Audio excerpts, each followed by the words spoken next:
야고보서 3장 13절에서 18절의 말씀입니다.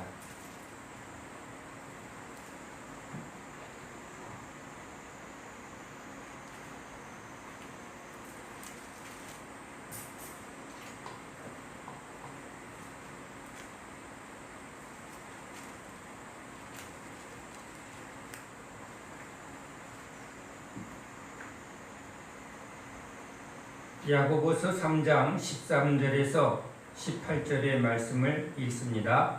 너희 중에 지혜와 총명이 있는 자가 누구냐? 그는 선행으로 말미암아 지혜의 온유함으로 그 행함을 보일지니라. 그러나 너희 마음속에 독한 시기와 다툼이 있으면 자랑하지 말라. 진리를 거슬러 거짓말하지 말라. 이러한 지혜는 위로부터 내려온 것이 아니요 땅 위의 것이요 정욕의 것이요 귀신의 것이니 시기와 다툼이 있는 곳에는 혼란과 모든 악한 일이 있음이라. 오직 위로부터 난 지혜는 첫째 성결하고 다음에 화평하고 관용하고 양순하며 긍휼과 선한 열매가 가득하고 편견과 거짓이 없나니 화평하게 하는 자들은 화평을 심어 의의 열매를 거두느니라. 아멘. 할렐루야. 애국은 세상을 그대로 나타내는 성경의 구체적인 실체입니다. 애굽의 왕 바로, 그것은 사단입니다.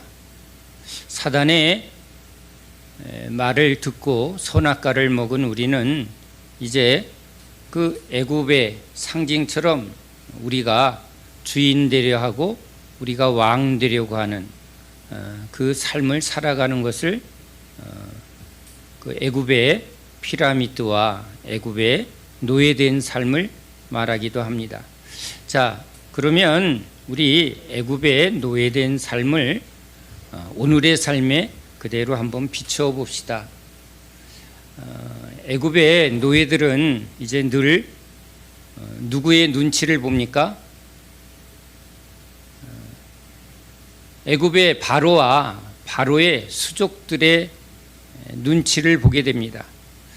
자, 공정이 있는 것 같이 보입니다. 열심히 일하면 목표량을 채우면 너희의 필요한 것을 이제 월급으로 줄게. 예를 들면 계약이 이루어진 것 같습니다. 그런데 바로가 마음대로 합니다. 저들이 이제 좀 배부르게 했더니 저들이 자꾸 세력이 늘어나네. 야, 쟤네들 먹을 것 줄이고 일의 양을 늘려. 자, 노사분규 일으킵니다. 소용없습니다. 애굽의 공권력이 아주 강력합니다. 찍소리 못하고 굴복합니다. 우리 군사정권 시대로 말하자면 아주 강력한 군사통치, 독재 정치의 때와 같습니다. 눈치를 봅니다. 애굽의 관리들의 눈치를 봅니다. 잘 보이면 혜택이 많습니다. 자, 이제 공정의 법은 없습니다. 유전무죄, 무전유죄. 유력하면, 즉 힘이 있으면, 줄이 있으면, 그렇죠? 누구와 잘 연결만 되어지면 특혜가 주어집니다. 그것이 애굽에서의 삶입니다. 열심히 일했는데 찍혔어요. 그러면 인정사정 볼 것 없습니다. 불법, 억울함, 이런 일들이 그냥 일어납니다. 죽어도 할 말이 없습니다. 서로 도와주고 싶습니다. 그런데 그럴 힘도 없습니다. 마음은 원인데 실제 동족이며 친척이며 때로는 가족이며 이럴지라도 그 악의 힘이 세상에 어떤 그 힘이 아주 이렇게 강력한 때는 인간의 노력과 인간의 어떤 좋은 마음도 아무 힘을 갖지 않습니다. 왜요? 그 죄와 사망의 힘이 이제 그 아래 전부 허덕허덕 끌려다니기 때문에 그렇습니다. 안타깝죠. 아이고 어떡하나. 그런데 도울 힘이 없습니다. 도와줄 힘이 없습니다. 자, 늘 이제 운명은요, 어떻게 보면 이 백성들의 노력, 우리들의 노력, 열심으로 정해지지 않습니다. 아무리 열심히 해도 가난을 벗어날 수 없습니다. 아무리 열심히 해도 이미 정해진 빈부의 어떤 차이를 넘어갈 수 없는 것이 실제의 삶입니다. 자살해도 그냥 잠깐 어머 하고는 지나갑니다. 누가 죽어도 이제 쳐다보지도 않는 그것이 애굽의 삶이요, 오늘 세상의 삶입니다. 자, 성경에 있었던 애굽의 노예들의 이야기를 우리는 그냥 성경 속에 있는 줄 알지만 실질적으로는 오늘 우리들의 삶입니다. 조금 여유 있으면 우리는 상관이 없는 것처럼 보이지만 가만히 그 속에서 그냥 머물고 있을 따름입니다. 그러나 세상은 거대한 파도가 언제 일어날지 모릅니다. 경제적 IMF가 또 언제 일어날지 모릅니다. 오늘의 안전이 내일의 안전을 보장하지 않습니다. 날씨가 변하듯 그래서 보이지 않는 불안을 우리는 떨어뜨릴 수가 없습니다. 그래서 항상 뭔가 두리번거리게 됩니다. 그리고 뭔가를 자꾸 붙들게 되고 또 뭔가를 더 소유하려는 그 불안의 어떤 해결책이 뭐에 있어요?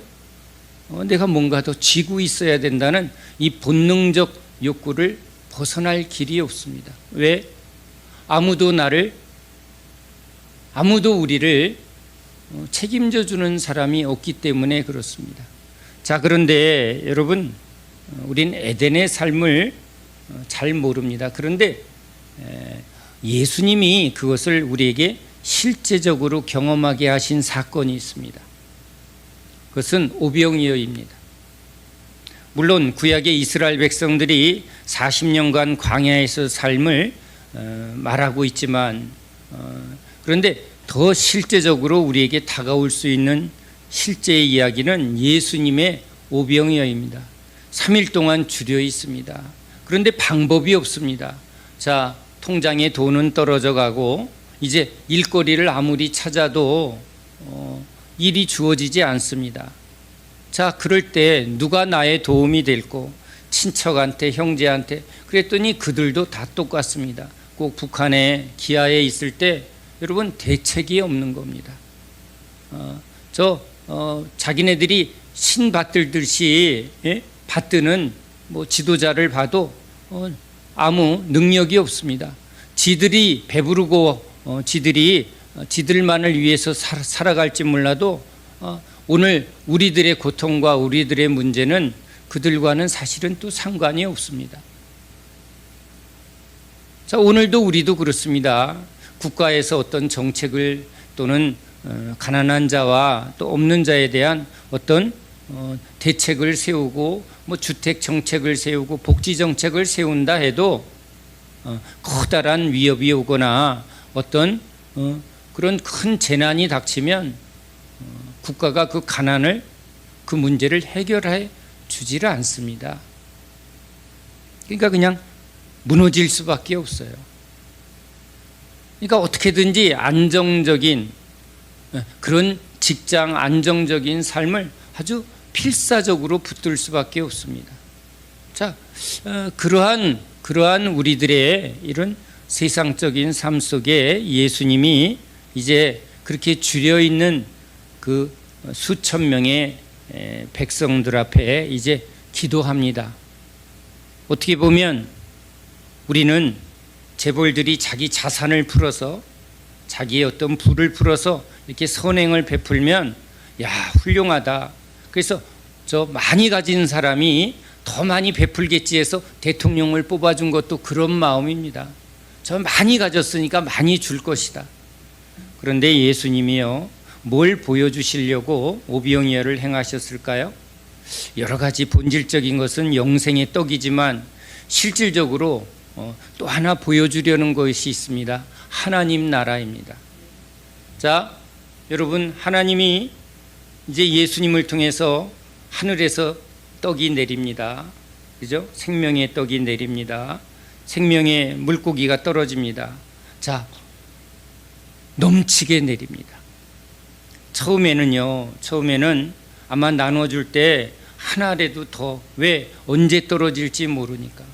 그런데 주님은 그 오병이어를 통해서 하늘에서 우리 하나님이 우리에게 주시는 은혜는 어떻다? 넘치고 풍성하다는 거예요. 자, 이것은 오병이어의 사건이지만 조금 더 이제 시간 속에 더 하루가 아닌, 단순히 한 끼의 문제가 아닌 40년이 아니죠. 우리 인생에 대하여 하나님이 일부러 광야로 이끌어냅니다. 애굽에서는 내가 열심히 하면, 줄만 잘 잡으면, 누구의 도움만 잘 받으면 그래도 등 따시고 따뜻하게 배부르게 살 수 있다라는 어떤 기대치. 그래서 누구와 함께, 그렇죠? 누구에게 선을 댈까? 어떻게 열심히 하면 될까? 어떻게 노력하면 될까를 생각하지만 언제나 여기는요, 변화가 생깁니다. 정권이 바뀌고 사람이 바뀌면 줄이 다 끊어지고, 또 비바람이 치듯 좋은 햇볕과 같은, 햇살이 비치던 그런 따뜻한 삶에 갑자기 예고치 않은 풍랑이 오고 고난이 닥치면 모든 것이 다 무너지는 일을 겪게 됩니다. 그러니까 항상 미래에 대한 불안을 벗어날 길이 없습니다. 재벌들이, 여러분, 나는 영원히 안전해야 할까요? 오히려 더 불안해야 할까요? 불안해합니다. 세계 경제가 어떻게 될지, 그렇죠? 경쟁 사회에서 회사가 언제 무너질지 모르는 것. 이건 크게 보면 경쟁의 문제지만, 여러분, 제자들조차도 예수님만 없으면 서로 경쟁을 합니다. 우린 직장에서 경쟁을 합니다. 학교에서 경쟁을 합니다. 심지어는 형제들끼리도 경쟁합니다. 응? 네 신랑이, 그렇죠? 또 네 아이들이 그래, 잘 됐네. 그리고는 돌아와서 속상합니다. 왜 그래요? 이 안에 여기 시기와 질투, 이 욕망을 이길 힘이 없습니다. 마음으로는, 한쪽으로는 잘 됐지, 그래, 안 됐으면 오히려 나한테 손 벌리면 어떡해, 그래, 너래도 잘 된다, 그러면 나한테 도움이라도 되겠지, 이런 이속 계산으로 편안함을 그래도 좋게 생각하려고 하지만, 왜 또 한쪽에서는 왜 이렇게 속이 쓰리는 그 마음을 여러분 우리도 겪습니다. 마냥 선한 마음, 좋은 마음이 우리 안에 있을 것 같지만 왜 알 수 없는 이 안에 시기와 질투, 여기 막, 그리고는 성이 나는 거예요. 도대체 당신은 뭐 한 거야? 야, 너는 공부도 안 하고 뭐해? 왜 이런 게 뿔뚝뿔뚝 나올까요? 우리 안에 깊은 이 죄의 뿌리는 어떻게 보면 좋은 환경과 좋은 상황 속에서 덮여져 있을 뿐, 이렇게 주변의 상황에 의해서 뭐가 나온다고요? 영웅 본색이 아니라 죄인 본색이라는 거예요. 자, 그러한 이 죄인들을 이끌고 광야로 나아가신, 인도하신 우리 하나님이요, 뭘 우리에게 진짜 말하려고 하냐면, 진짜 믿을 분은 누구밖에 없다라는 거예요. 잘 보세요. 자기를 믿을 수 있나, 아니면 저 힘 있는 친구를 믿을 수 있나, 내 형제를 믿을 수 있나? 아니요, 살아보니까 믿을 게 없더라는 거예요.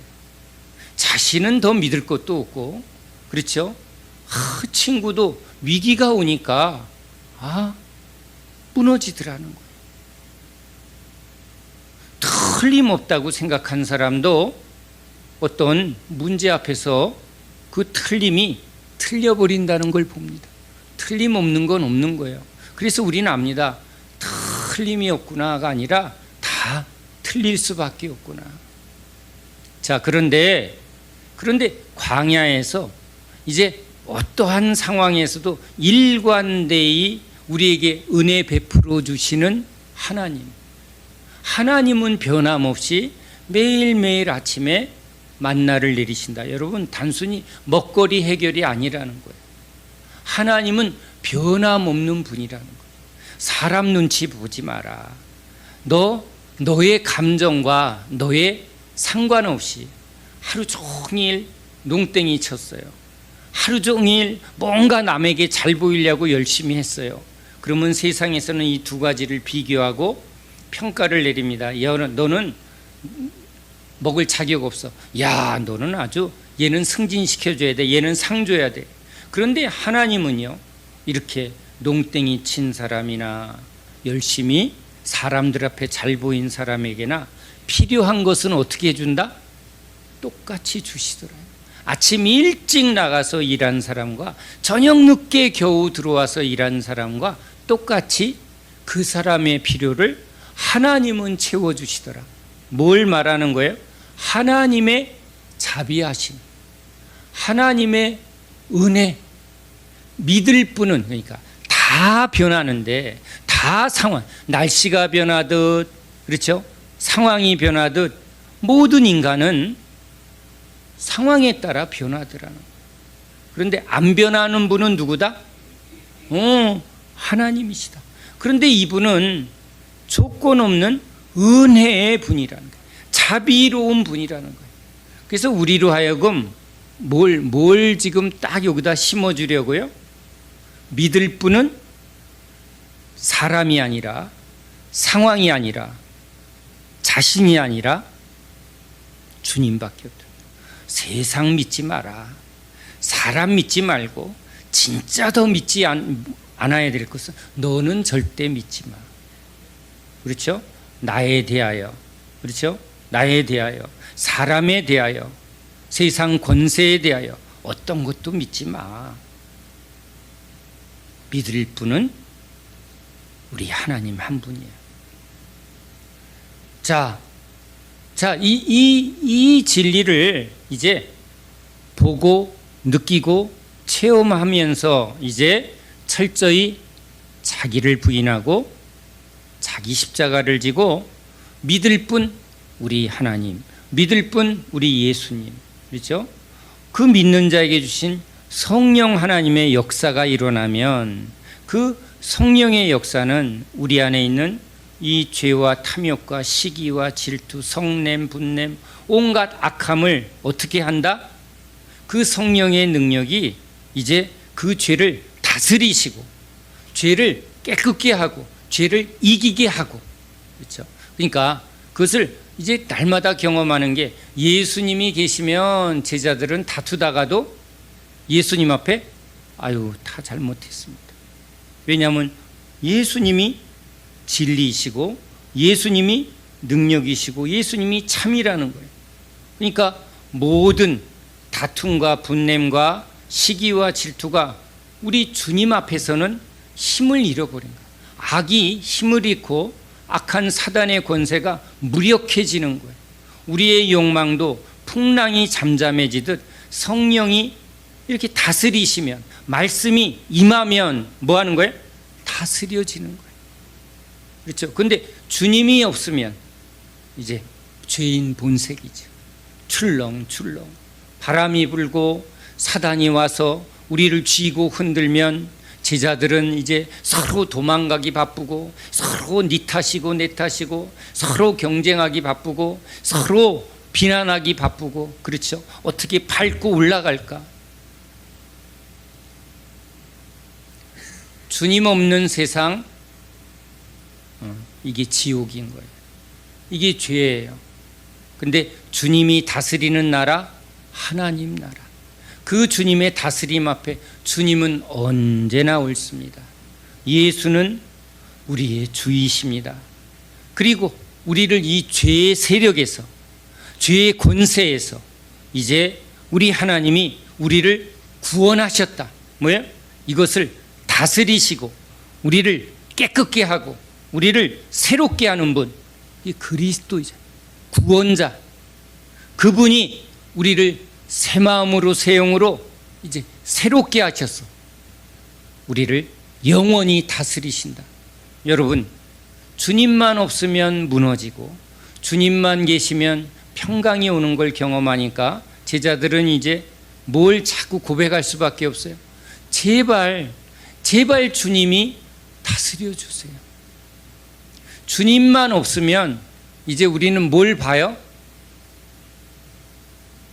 우리의 본색이 나오는 거예요. 그러니까 항상 자기 부인하고 항상 주님, 내가 주인 되지 않고 예수님만 주인 돼 주세요. 예수님만 날 다스려 주세요. 예수의 주권 앞에, 예수의 통치 앞에 엎드리는 사람들, 그분의 은혜 앞에 모든 자기의 주권과 자기의 소유와 자기의 모든 결정권을 포기한 사람들, 죽어진 사람들이죠. 그것을 십자가에 못 박은 사람들, 그게 예수의 나라, 예수의 백성의 고백인 줄로 믿습니다. 자, 그 사람에게 이제 주님이 이제 성령을 주실 때, 이제 내가 사는 것이 아니요, 성령이 내 안에서 이제 역사하십니다. 성령이 일하십니다. 성령이 우리를 충만히 다스리십니다. 그게 성령의 열매라는 거예요. 그러니까 그런 게 나타나면 이게 뭐예요? 은혜입니다. 이것이 주님의 은혜입니다. 이것은 주님이 하시는 겁니다. 내가 하는 것이 아니요, 주님이 하시는 것입니다. 자, 우린 이 과정을 통해서 이제 우리가 이 세상에서 태어날 때 예수를 믿어도 예수님 따라가면서 서로 누가 크냐, 누가 잘났냐, 누가 똑똑하냐, 누가 더 열심히냐, 그 비교와 경쟁을 벗어날 길이 없는 거예요. 자, 여러분, 그럴 때 이 비교와 경쟁 속에 하나하나 배운 게 있어요. 그게 뭐예요? 어떻게 이 경쟁에서 이길까? 어떻게 하면 사람들 앞에서 더 잘 보일 수 있고 잘 될 수 있는 그런 비결, 방법, 그것이 뭐예요? 세상의 지혜예요. 세상의 지혜. 학교에서 열심히 가르치는 게 뭐예요? 이 세상에서 잘 사는 법이에요. 세상에서 잘 사는 방법에 대하여 이제 각양각색의 세상적 지식과 지혜를 가리키는 게 여러분 세상이에요. 그러니까 그런 세상의 지혜를 통해서 궁극적으로 꿈꾸는 게 뭐죠? 내가 잘 되는 거예요. 내가 잘 되는. 우리 안에 여러분 끊임없이 궁리하고 생각하는 여러 가지의 생각과 원리를 잘 이렇게 되짚어 보면 그것이 결국은 무엇을 위함인가 하고 이렇게 생각해 보면 돼요. 내가 저 사람한테 뭔가 잘 보이고 싶고, 내가 뭔가를 소유하려고 하고, 내가 뭔가 열심을 내는 동기, 그 동기를 잘 보면 궁극적으로는요, 그 안에 내가예요. 내가 인정받고 싶고, 내가 잘 되고 싶고, 내가 높아지고 싶은 게 그 안에 있는 거예요. 그래서 이 내가 내 중심과 나의 유익, 나의 만족, 나의 성공을 위하는 이 죄의 뿌리로부터 온 것, 이게 여러분 여기 성경은 세상의 지혜다라고 그렇게 설명하고 있는 거예요. 근데 위로부터 난 지혜, 이게 뭐죠? 위로부터 온 것은 여러분 예수님이에요. 예수님이 이 땅에 오셔서 이제 내가 위로부터 왔다는 거예요. 그래서 지혜란 바로 예수님이에요.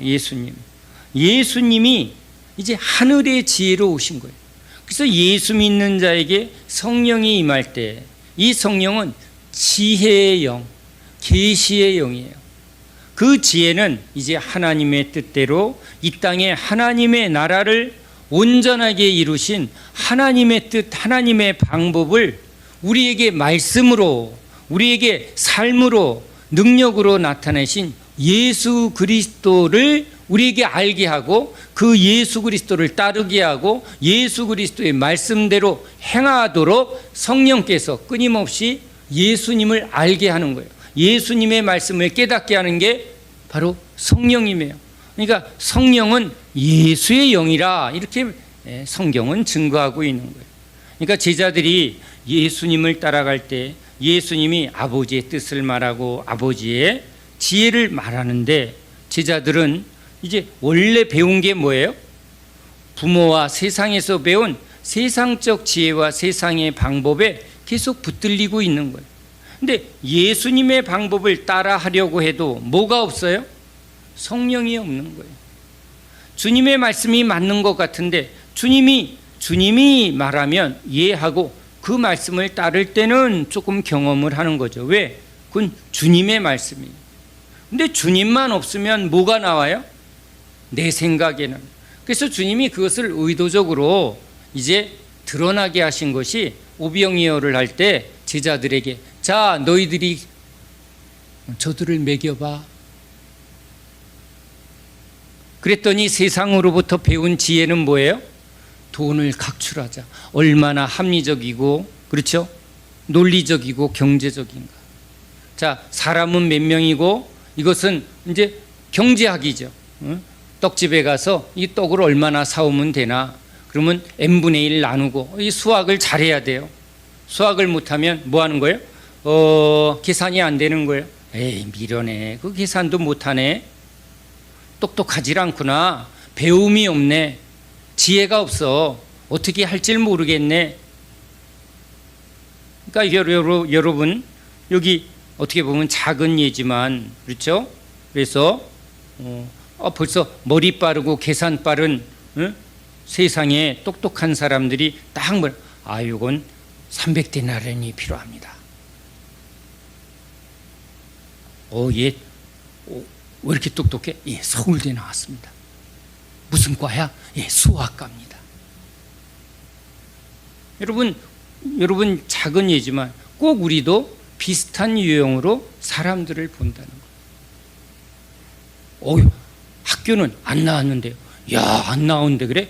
야, 어느 부모님이 누구야? 아주 안 배워도 똑똑해?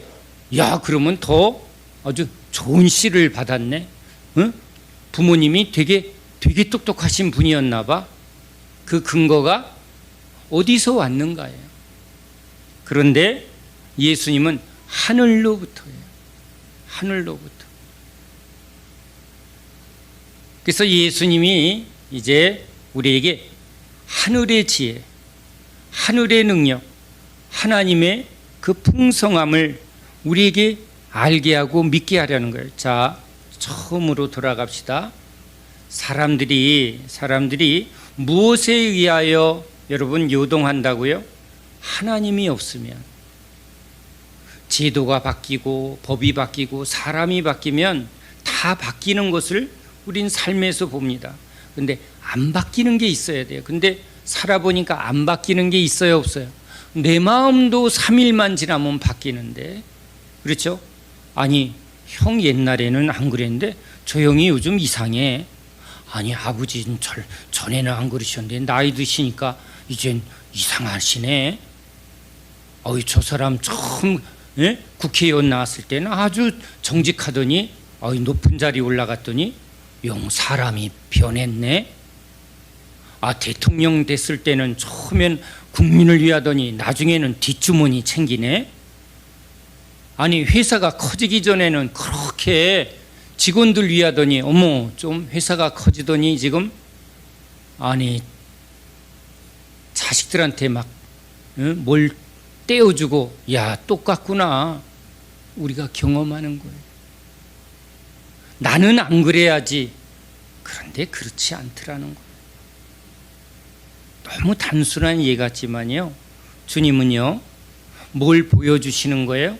예수님 오셔서 예수님한테 잘 보이는 사람한테 주님이, 그래, 너 나한테 참 잘 보이네. 응? 내가 너는 고쳐줄게. 너는 왜 헌금 안 가져왔어? 넌 안 고쳐. 아니라는 거예요. 주님이 일관되게 보여주시고자 하는 건 뭐죠? 하나님은 자비하시다. 하나님은 변함이 없는 긍휼의 하나님이시다. 하나님은 자기한테 막 모욕하고 자기를 비난하고 죽이는 자들에게 대하여도 그들을 불쌍히 여기시더라. 주님은 참 온유하시더라. 주님의 마음은 언제나 정직하시더라. 참 겸손하시더라. 근데 여러분 그걸 보면서 뭘 보는 거예요? 우리 하나님 이해는 진짜 믿을 사람이었구나. 믿을 게 없구나. 우린 살아가면서 결국은 경험하는 게 뭐예요? 진짜 믿을 게 없어. 오늘 주님이 저에게 주시는 마음은, 그래, 믿을 게 있냐? 예, 주님. 살면 살수록 세상은 진짜 믿을 게 없고요, 사람 믿을 게 없고요, 저 자신은 더 믿을 존재가 안 됩니다. 우리가 어디로 가겠습니까? 주님 밖에는 우린 갈 데가 없습니다. 주님 밖에는 의지할 데가 없습니다. 주님, 내 뜻대로 하지 마세요. 제발 주님 뜻대로 하세요. 진짜 주님이 일하셔야 돼요. 주님이 나타나 주셔야 돼요. 주님이 행해 주셔야 돼요. 그래서 기도합니다. 주님, 주님만이 우리의 구원이십니다. 주님만이 우리의 능력이십니다. 주님이 아니라 하면 아닌 것이죠. 주님이 옳다 하시면 언제나 옳습니다. 주님 밖에는 믿을 분 없습니다. 주님을 알아가는 것, 그래서 주님을 자꾸 경외하게 하는 것, 그게 하나님의 지혜인 줄로 믿습니다. 그럴 때 주님께서 우리를 주님의 은혜의 품으로, 주님의 그 은혜의 품으로, 구름기둥 불기둥 그 안에 있을 때 백성들은 이제 애굽에서 그렇게 노예 생활하면서 사람 눈치, 세상 눈치, 그렇죠? 그게 잘 보면요, 다 사팔뜨기가 된 거예요, 이렇게. 응? 그런데 주님을 똑바로 보게 하니까 갑자기 뭐가 오는 거예요? 서서히 눈이 풀리고, 그렇죠? 마음이 풀어지고, 걱정 근심이 풀어지고, 평강이 옵니다. 평강이. 주님만 있으면 돼요. 이 세상 길에서 진짜 주님만 있으면 됩니다. 그게 광야의 은혜인 줄로 믿습니다. 예수님이 그래서 따라오너라, 제자들에게 야, 좀 가져와라, 이렇게 안 하고 빈손으로 와라. 광야에서 빈손으로 주님을 붙들 때, 그렇죠? 빈손으로 주님을 붙들 때 주님이 누구신가? 주님이 진짜 믿을 분이구나. 주님이 나를 진짜 책임져 주시는구나. 주님이 진짜 나를 사랑하시는구나. 이걸 이제 날마다 경험하는 거예요. 날마다. 그 날마다가 뭐가 되는 거예요? 우리의 삶이 되고 우리의 체질이 되고 우리 믿음이 되어질 줄로 믿습니다. 그런데 여러분, 이렇게 뭔가를 움켜쥐고 있으면 우린 움켜쥔 걸로 자꾸 계산한단 말이에요. 계산하고 주님과 이 우리가 움켜쥔 것, 하나님과 세상을, 하나님과 돈을 겸하면서 자꾸 여기에 뭐 하는 거죠? 계산하는 것. 우리의 이걸 뭐라고 그래요? 이걸 지혜라고 그래요.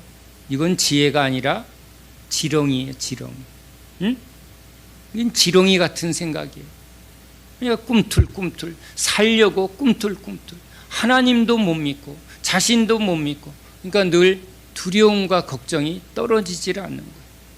근데 주님을 온전히 믿을 때 여러분, 하나님이 우리에게 세상이 주지 않는 하늘의 평안, 그 놀라운 은혜를 부어주실 줄로 믿습니다.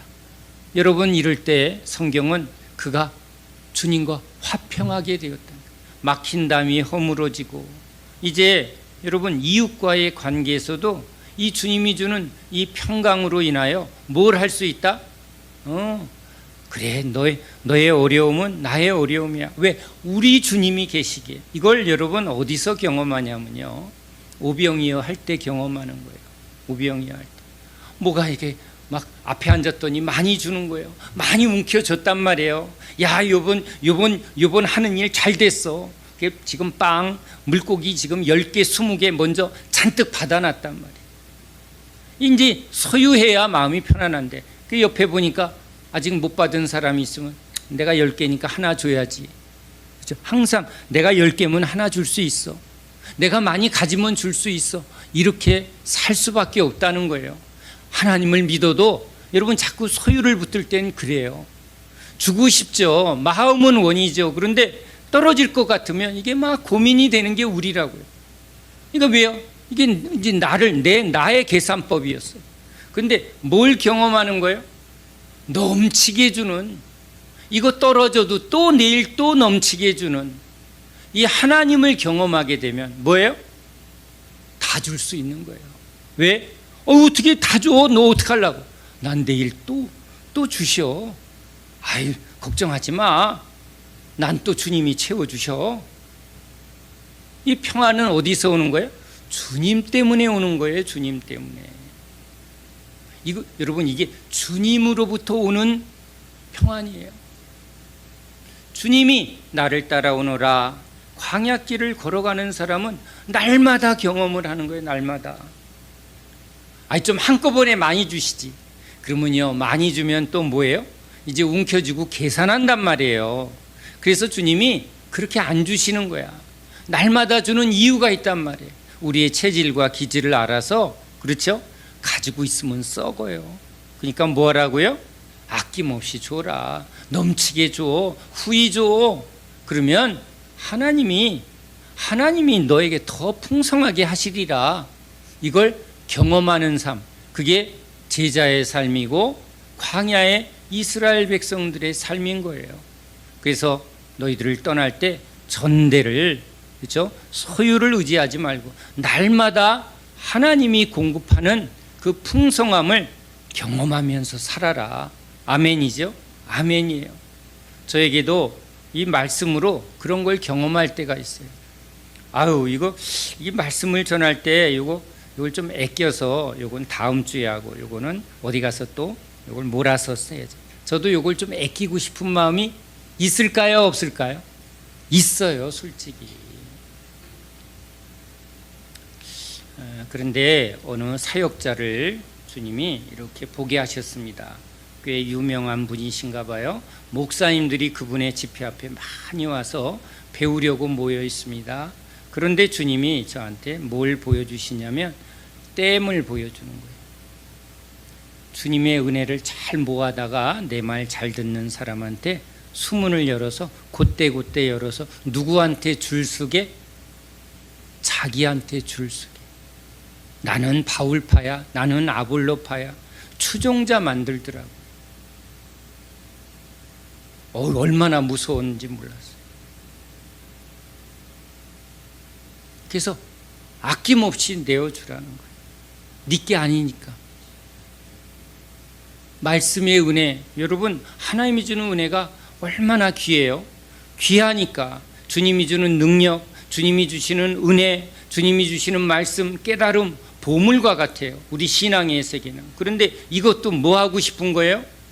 내 것인 양, 그렇죠? 이건 내가 주는 거야. 여기에 꼭 내가가 끼고 싶은 거예요. 그런데 주님이 그 댐을 보여주시면서 아낌없이 주라는 거예요. 주님의 것입니다. 그래서 그날 이후로 그날 주신 건 그날 솔라당. 그래서 저는 예수 그리스도를 믿는 예수당 안에 솔라당입니다. 솔라당. 그날 주님이 주시는 걸, 왜요? 요건 내꼈다가 내일 써야지, 주일날 써야지, 이럴 때가 솔직히 있다는 거예요. 그러면 마음이 편안해요. 왜? 이제 재어놨으니까. 그런데 주님이 솔라당 하라는 거예요. 다 내어주라. 그날 필요한 건, 주일 필요한 건 주일날 주시겠다는 거예요. 근데 준비하는 저로서는 미리미리 탁 해놓으면 뭐 할 수 있으니까 여유롭게. 이게 내 만족이잖아요. 안 그러면요, 저도 백조의 호수처럼 평안하면서 주님. 근데 여러분, 신앙이 뭐예요? 날마다 주님이에요. 매 순간순간 주님이에요. 주님의 은혜 없으면 나는 살 수 없습니다. 그러면 또 새로운 은혜, 날마다 새롭게. 그래서 주님이 일주일마다, 한 달마다 자기 부인하고가 아니라 날마다, 매 순간순간 주님의 공급을 날마다. 여러분, 흐르는 물은 매 순간 샘물이에요. 주님의 은혜는 그런 거예요. 매 순간순간 새롭게 하시는 그 은혜 안에, 여러분, 그 은혜 안에 살아가는 지혜로운 주님의 제자 되기를 예수님의 이름으로 축원합니다. 기도합니다. 하나님, 하늘로부터 우리에게 넘치게 부어주시는 주님의 말씀, 주님의 성령의 은혜를 먹고 마시는 저희들 되게 하여 주소서. 날마다 내리는 만나는 우리를 날마다 새롭게 하시는 우리 주님의 은혜인 줄로 믿습니다. 생수의 강으로 우리에게 이제 찾아오시는 주의 성령님의 은혜는 우리를 날마다 씻어주시고 날마다 정결케 하시며 날마다 풍성하게 하시는 성령의 충만한 은혜인 줄로 믿습니다. 주님의 은혜로 우리가 새로워지고 자라나고 풍성한 열매 맺는 저희들 되게 하여 주시옵소서. 의의 열매, 생명의 열매, 믿음의 열매, 성령의 열매 맺는 우리 주님의 충성스러운 제자 되게 하여 주시옵소서. 예수 그리스도 이름으로 감사하며 기도하옵나이다. 아멘.